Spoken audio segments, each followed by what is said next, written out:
Facebook, I think. These are the undeniable facts. We are here today as a result of an election. If you show up, you have power. You have power if you show up. Anything that you were concerned about, any worry that you have for you and your family, we can tie it directly to a vote into an election.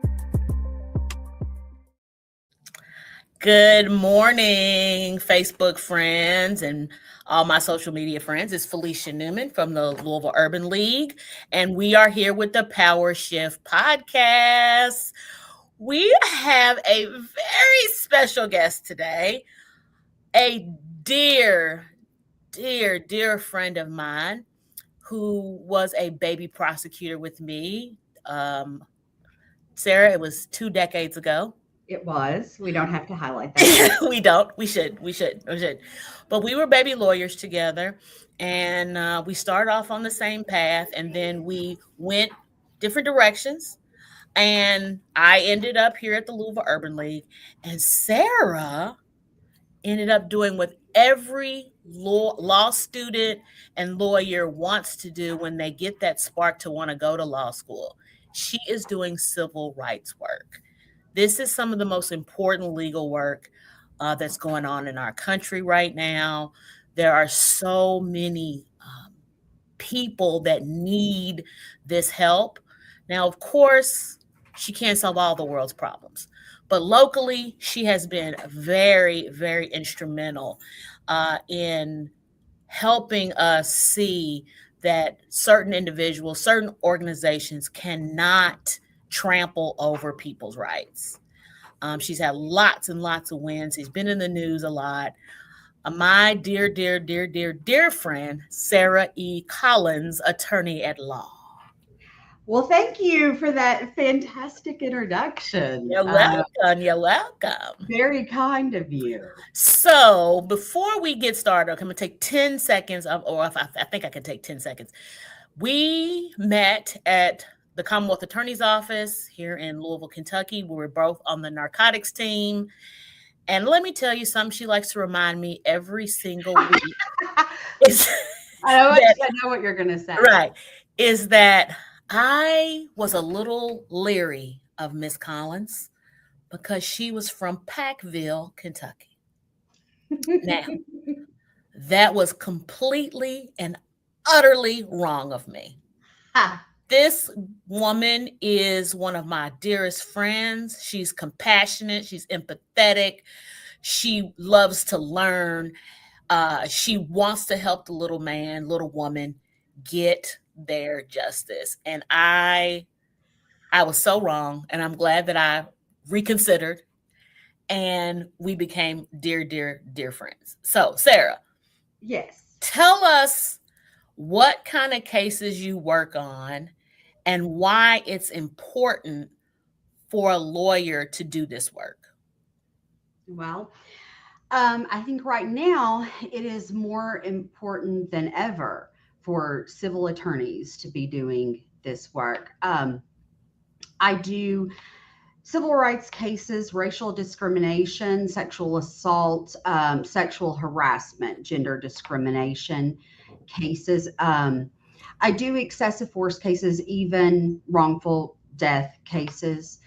And right now in this climate with our current DOJ, they aren't prosecuting a lot of offenses by law enforcement, and they aren't focusing on that. And it is more important than ever for civil attorneys to do every single thing they can to hold people accountable for violating the rights of others, but also keep it in the news, raise awareness, make sure people know this is going on. This is not okay. These are violations of rights, and that there are people willing to fight and fight hard to keep the rights that we have. So you have a lot of police misconduct cases. Let's just not even shy away from it. Yeah. So why do you think it's important for civil attorneys to call out bad policing and make them pay through a monetary? What's the only thing we have is a monetary damages. But why do you think that's important? Why do you think we need to make sure that police conduct is monitored. Well, I mean, for so many reasons. Obviously, the authority they have, the potential to abuse that authority. But I believe in good policing. And I think that it is really important to say there are good police.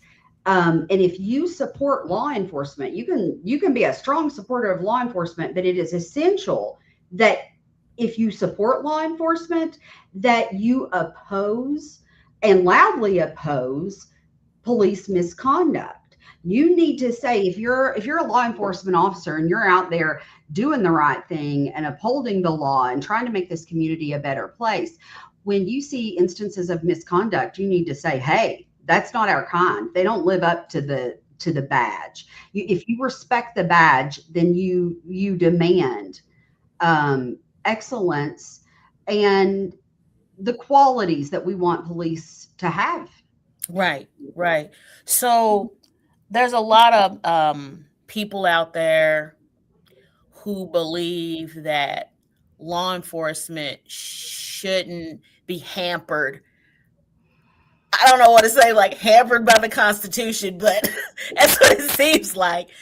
They shouldn't be hampered, and people shouldn't be afraid of them, and people should just, if you're doing the right thing, if you comply, you'll be okay. What do you think about when people say you shouldn't fear the police, or police get upset when people say, why do they fear us? Well, that really frustrates me. And I don't understand it for police that say, well, you have no reason to fear me. Number one, it's not personal to you unless if they don't know you, it isn't personal. And one thing that I think needs to be understood, there is a genuinely held fear. It doesn't matter if you agree with it or not. You may be the greatest person ever, but it's a genuinely held fear. And it comes from years of, historically misconduct and instances of harassment. It may not have anything to do with you, but is a genuinely held fear. And unless you make room for that and recognize that, you are putting the community, yourself, other officers at risk, by taunting someone that they don't have any reason to be afraid, or by taking that personally, you aren't helping the situation. And the good police I know handle that with, let me be the positive, let me be the reason that people have a better view.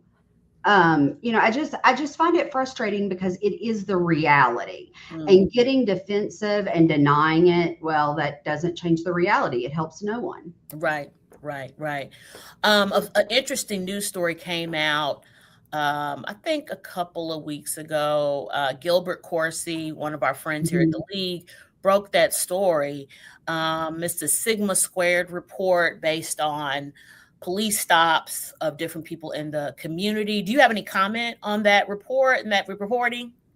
I have a lot of comments. Don't hold back. I was really disappointed to see the increase in stops from the 2014 study.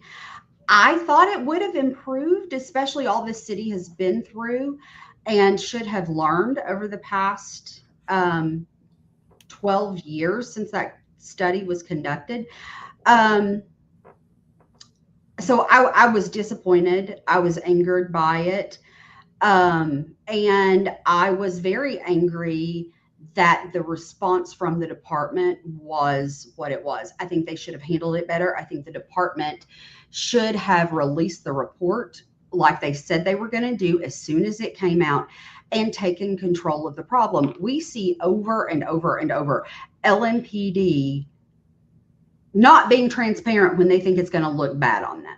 Right. And when this report was commissioned, my understanding is this was to build public trust and for transparency purposes. Well, you have accomplished the opposite of that because you didn't release these results.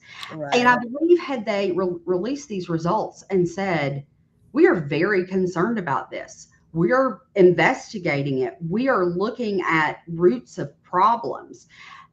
This is not acceptable, and this is not going to continue happening. I think that they also need to send a message not only to the community, but to officers to say, if you are purposefully and intentionally doing this, there is no place for you at LMPD. We will not have racial bias at LMPD that is intentional. However, we recognize you are human. We recognize that systemic racism exists. And we are going to make every effort to provide an environment that officers can recognize that it's okay to be human. As people, we all have to take inventory of ourselves. I hope, I am always growing and I'm doing that personal reflection. And it's okay to be human. What is not okay is to continue misconduct, keep your biases going because you're defensive and things like that. This is a learning opportunity. And I think it should have been addressed with, this is unacceptable. This is going to change, but this is a learning opportunity. And for people who are doing this intentionally, for people who have the wrong idea of what good policing is, there is no place for you here. But if you're willing to learn and grow and come together, we'll work with you and we're happy to have you. I wish you were there to do this training. Well, I don't think that they would like that. It's just frustrating. It's frustrating because what you just said was completely reasonable. Like, it was completely reasonable what you just said, and they are stuck in a culture where that seems to them unreasonable. I don't understand it. It's hard to understand. I have thought for years, and at times it's driven me crazy, why there is a continuous pattern of lie, hide, and deny.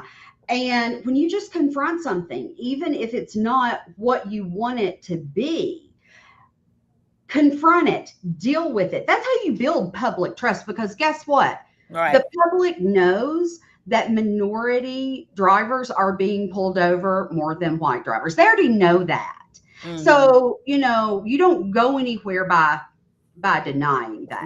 Right. And whether it is public relations, whether it is policing, city government, the law, just your personal life, confront reality, do something about it, be genuine. That's what transparency actually is. Mm-hmm. It's you can't manufacture transparency. That is the opposite. Right. And I feel like that's what we so often try to do. And I want to scream, you don't have to do that. Yeah, you don't. Let's bring it back to the power shift. So this is our voting engagement initiative, right? Mm-hmm. We want people who are already registered. We want people who aren't registered to register, of course. Right. But we want the people who don't regularly vote to vote. We want them to get that in that habit. Tell us, can you remember the first time you voted? Yes. And how you felt, and what was the tradition in your family? Well, voting has always been very, very, very important to my family. My family has always had very strong feelings about politics, and has always, one of my family values is standing up for other people and fighting for others and fighting for rights. And my father was the president of his union throughout my childhood. My grandfather was a state trooper and then became a steelworkers organizer. So we're all about fighting for rights and using the political process to demand better. And we should always be seeking better for our country. The first time I voted was the first major election. Yeah. The first time I voted would have been smaller elections, but Clinton v. Gore. Yeah, okay. And which was a traumatic experience for me, or not Clinton v. Gore. I'm so sorry. Bush v. Bush. Bush v. Gore. Yeah, Bush v. Gore. Yeah. Yeah. Yeah, that was And traumatic. it was a Oh, that was traumatic so experience. But then, I was in college then, and in law school, I got very involved in politics and in gubernatorial campaigns. And it is an opportunity to have your voice heard. And I'll be the first to say, it is so frustrating for me to think it seems like I can only do so much. And I'm out here fighting these cases and I'm doing all this stuff, but it still seems so small. But at the it's not.